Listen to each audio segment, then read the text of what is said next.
Matapos ang halos 8 taong pamamahinga sa showbiz, muling mapapanood sa telebisyon ng aktres na si Marica Reyes sa isang bagong proyekto na agad umagaw ng atensyon ng mga manonood.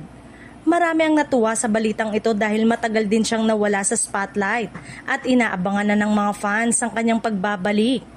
Makakasama niya sa upcoming Kapuso political thriller series na Whispers from Heaven, ang isa sa mga bigating aktres ngayon na si Bea Alonzo. Dahil sa kanyang lakas sa pag-arte, inaasahan ng marami na magiging intense at dekalibreng drama ang kanyang pagsasama. Espesyal din ang proyektong ito dahil reunion ito ng dalawang aktres matapos ang kanilang matagumpay na tambalan sa hit Kapamilya series na Sana Bukas Pa ang kahapon noong 2014. Hanggang ngayon ay sariwa pa rin sa alaala ng viewers ang kanilang mahusay na pagganap noon. Bukod sa kanyang comeback, magiging makasaysayan din ang serye para kay Maricar dahil ito ang kauna-unahan niyang drama project sa GMA Network.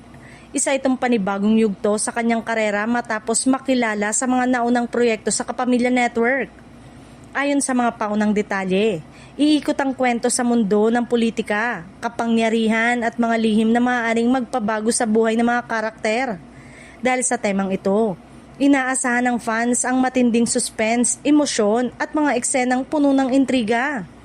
Nakatakdang ipalabas ang naturang Kapuso political thriller series sa taong 2027.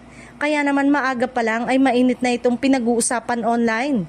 Marami ang sabik na makita kung paano muling magpapakitang gila si Marica Reyes sa kanyang pinakabagong pagbabalik sa telebisyon.